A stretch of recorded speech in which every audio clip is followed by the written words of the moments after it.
नमस्कार दोस्तों, मैं अंकुर उपाध्याय स्वागत करता हूं आप सभी का आपके अपने YouTube channel share market analysis में। दोस्तों, अभी मैं आप सभी के साथ ऐसे स्टॉक्स के बारे में बात कर रहा हूं जिनमें आज बड़ा एक्शन हुआ है, लाइक ब्रिटानिया एंड SBI। इनके बारे में बात करेंगे, क्या अभी भी खरीदने के मौके हैं या फिर अब देर हो चुकी है। और एक ऐसा स्टॉक जिसने दोस्तों एक बहुत बड़ा डिविडेंड अनाउंस कर दिया है, 50 रुपए पर शेयर का डिविडेंड। और ये एक इंटर्म डिविडेंड है जो कि आपकी बैंक में बहुत जल्दी आएगा, मैं डेट भी बताऊंगा। प्लस बोनस भी अनाउंस हुआ है, उससे रिलेटेड भी आपको खबर बताऊंगा। एंड एफएल इंडिया के Q2 के नंबर्स आए हैं, वो शेयर करेंगे। एंड सीएट जो आजकल चर्चाओं का विषय बना हुआ है, कंटिन्यू टायर स्टॉक्स में बढ़िया रैली चल रही है, तो इसने भी अपने नंबर्स पेश कर दिए हैं। तो इसके नंबर्स कैसे रहे इसके बारे में बात करने वाले हैं। तो चलिए एक एक करके सारे टॉपिक्स को कवर करते हैं। तो सबसे पहले बात कर लेते हैं आज के सेशन में जो एक्शन में रहे स्टॉक ब्रिटानिया और SBI बैंक के बारे में। तो दोस्तों, ब्रिटानिया पे हमने आपके साथ पहले ही बताया था कि नंबर्स बहुत ही तगड़े आए हैं। मार्केट के अनुमान के सामने देखें तो भी तगड़े हैं, क्वार्टर तगड़े हैं, ईयर ऑन ईयर बेसिस पे तगड़े हैं। हर एक पैमाने पे मार्केट के अनुमान को बीट कराया, चाहे वो एबिटा हो, एबिटा मार्जिन हो, प्रॉफिट हो, हर एक पैमाने पे। मेरी उम्मीद थी स्टॉक अराउंड 3 से 5% की रैली आपको आज देता हुआ दिखेगा और पोजिशनली 4000 तक जाएगा।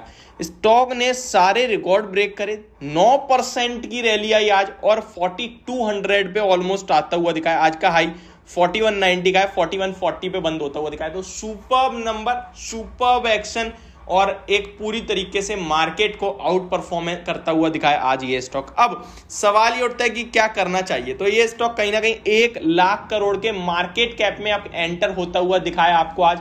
जाते जाते हालांकि ये 99,700 करोड़ के अराउंड क्लोजिंग देता हुआ दिखा, तो अभी 1 लाख करोड़ से थोड़ा सा दूर है। एग्जैक्ट नंबर की बात करूं तो अगर मैं अभी के क्लोजिंग प्राइस के हिसाब से देखूं तो स्टॉक 68 के पीई पे आ गया है। ये स्टॉक हमेशा से हमने कहा है कि लॉन्ग टर्म पोर्टफोलियो का हिस्सा रखिए। आप इसका रिटर्न ऑन इक्विटी देखिए, रिटर्न ऑन कैपिटल एम्प्लॉय देखिए, कंपनी बहुत ही शानदार है। FMCG से हमें हमेशा से ये और HUL पसंद रहा है एंड आगे भी हमारी वही पिक है। बट अब मैं लॉन्ग टर्म के निवेश के लिए इस लेवल पे सलाह नहीं दूंगा। हालांकि बहुत बड़े कंसोलिडेशन की रेंज की ब्रेकआउट हुई है, लगभग 2 साल की रेंज का ब्रेकआउट होता हुआ दिख रहा है स्टॉक में, और मुझे लगता है 4400 तक ये स्टॉक विजिट करना चाहिए। इसके लिए फ्रेश एंट्री तो नहीं कहेंगे हम लेने के लिए, लेकिन जिसके पास है वो 4000 के साइकोलॉजिकल लेवल के साथ अपने स्टॉक को होल्ड करे, ये राय रहेगी। SBI बैंक के बारे में बात करते हैं। SBI बैंक के स्टॉक ने भी एक शानदार आउट परफॉर्मेंस दिखाई है, 3.5% की रैली, और कंपनी ने कहा भी था हाईएस्ट एवर प्रॉफिट है ये क्वार्टरली हमारा, और ऑब्वियस सी बात है बहुत ही तगड़े नंबर्स थे। और PSU बैंकिंग स्टॉक्स में तो जो चल रहा है वो समझ के बाहर है, बहुत तगड़ी रैली चल रही है।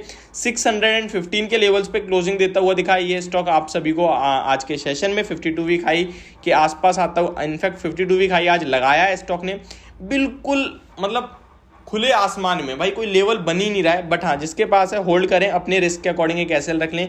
चार्ट्स के अकॉर्डिंग अगर मैं आपको बताऊं तो पहला ही बहुत दूर बन रहा है, क्योंकि 2 दिन में काफी शार्प रैली बनी है, तो चार्ट्स के अकॉर्डिंग रखना बेकार है। 580 पे आ रहा है स्टॉप लॉस।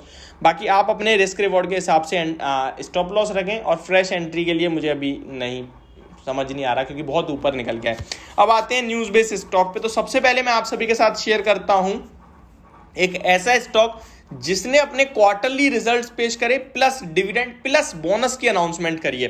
तो स्टार्ट करते हैं स्टॉक के रिजल्ट्स के साथ कि क्या है भाई नंबर्स और क्या करना चाहिए आपको। तो चलिए स्टार्ट करता हूं। इस स्टॉक को ज्यादा लोग फोकस में नहीं रखते हैं। स्टॉक का नाम है ग्लोस्टर, GLOSTER। अभी भी किसी को कंफ्यूजन रह जाए, डिस्क्रिप्शन बॉक्स में स्टॉक का नाम इजीली आप देख सकते हैं, क्योंकि स्क्रीन पे नहीं दिखाता तो काफी लोग नाम स्पेलिंग के चक्कर में मिस्टेक हो जाती है, कहते भी हैं। तो मैं डिस्क्रिप्शन में क्लियरली नाम मेंशन करूंगा। इस स्टॉक के नंबर्स बताता हूं। स्टैंड अलोन बेसिस पे 20 करोड़ का प्रॉफिट कंपनी ने पोस्ट करा है, 20 करोड़ के प्रॉफिट के सामने। तो एक्जैक्टली सेम आए हैं। क्वार्टर 16 करोड़ के सामने 20 करोड़ का पेश करा है, तो अच्छे नंबर में बोलूंगा क्वार्टर बेसिस पे। और ईयर ऑन ईयर बेसिस भी हल्का सा स्लाइडली जंप है। मैं आपको एग्जैक्ट नंबर बताऊं तो 205 मिलियन रुपीस के प्रॉफिट के सामने 206 मिलियन का आया है। तो बस ये 1 मिलियन का फर्क आ गया है, ठीक है, 10 लाख का मतलब। चलिए आगे बढ़ते हैं इसके रेवेन्यू पे। तो 195 करोड़ का रेवेन्यू पोस्ट करा है 190 करोड़ के सामने ईयर ऑन ईयर बेस पे, और क्वार्टर क्वार्टर 180 करोड़ के सामने। तो ये रेवेन्यू है। मार्जिन की बात करें तो घटते हुए दिख रहे हैं यहाँ पे आपको, 16.57% पे आए हैं मार्जिन, 18.93% से घटकर। ये तो कोई देखेगा ही नहीं इस स्टॉक में, क्योंकि जो बड़ी बात है वो तो मैं आपको बताऊंगा। इस कंपनी ने 50 रुपए पर शेयर का डिविडेंड अनाउंस कराया, और ये इंटर्म डिविडेंड है जो कि बहुत जल्दी आपकी बैंक में क्रेडिट हो सकता है। ऐसा भी नहीं है कि स्टॉक का भाव बहुत महंगा हो, स्टॉक अराउंड 1600 के समथिंग का है, और 50 रुपए पर शेयर यानी 3% से ज्यादा का डिविडेंड हो गया, ये ऑलमोस्ट 3% से ज्यादा का है। मैं आपको थोड़े डिविडेंड की एक्स डेट बताना चाहूंगा। एक्स डेट है 16 नवंबर, रिकॉर्ड डेट है यानी 15 नवंबर एक्स डेट हो गई। तो 15 नवंबर से पहले जो स्टॉक को खरीदेगा वो इसके डिविडेंड के लिए एलिजिबल होगा, पहली चीज। दूसरी चीज बताऊं, ये डिविडेंड आपके बैंक अकाउंट तक लगभग 30 record date for the pay on 31st यानी 30 नवंबर तक अराउंड आपकी बैंक में ये पैसा पहुंच जाएगा। The said interim dividend will be paid और ऑन बिफोर 30 नवंबर, यानी 30 नवंबर से पहले ये डिविडेंड आपकी बैंक में आ जाएगा। 15 नवंबर एक्स डेट है, मैंने आपको बता दी। 50 रुपए पर शेयर का डिविडेंड है। अब कंपनी ने बोनस के ऊपर भी कुछ चीजें कही है, मैं आपको बताना चाहूंगा। Company issue bonus shares in ratio of 1:1, यानी हर एक शेयर पे एक शेयर कंपनी बोनस देगी, और इसके लिए कुछ और मीटिंग्स रह गई हैं। The bonus issue equity share is subject to the approval of shareholder is an extraordinary general meeting of the company. तो आप लोगों का अप्रूवल अभी रह गया है, और मुझे लगता है इजीली मिलता है। ऐसे केस में 99.99% चांसेस होते हैं अप्रूवल मिल जाता है।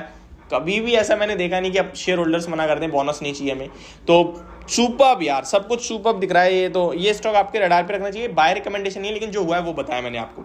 चलते हैं नेक्स्ट स्टॉक की तरफ, सीएट और एफएल इंडिया। एफएल इंडिया की बात करें तो कंसोलिडेटेड नेट प्रॉफिट 58 करोड़ पे आया है, 47 करोड़ से बढ़कर ईयर ऑन ईयर बेसिस पे। क्वार्टर ऑन क्वार्टर 54 करोड़ से बढ़कर 58 करोड़ पे आया है। रेवेन्यू की बात करें तो 355 करोड़ पे आता हुआ दिखा है, 274 करोड़ से बढ़कर ईयर ऑन ईयर बेसिस पे। मार्जिन 20% पे आए हैं, ऑलमोस्ट 19.94% पे 18.93% से बढ़कर। तो सही मानूंगा, अच्छे रिजल्ट्स लगेंगे मुझे। सीएट के बारे में बात करें जो फोकस में है आजकल काफी ज्यादा, तो कंसोलिडेटेड नेट प्रॉफिट 7.8 करोड़ का आया है, 41 करोड़ के सामने ईयर ऑन ईयर बेसिस पे। काफी खराब दिख रहा है ईयर ऑन ईयर बेसिस पे। क्वार्टर ऑन क्वार्टर 9.3 करोड़ से घटकर 7.8 करोड़ का हो गया है प्रॉफिट। तो ये नंबर्स तो अच्छे नहीं लग रहे हैं, लेकिन स्टॉक का रिएक्शन देखने वाली बात है, क्योंकि ये स्टॉक अभी अपने ही टेरिटरी में चल रहे हैं, टायर स्टॉक सारे। मार्जिन में भी हल्का प्रेशर है, 7% पे आते हुए दिखे 9% से घटकर। तो ये मेरी वीडियो, होप आप लोगों को समझ पसंद होना आई होगी। Thank you so much for watching this video. Have a great day guys.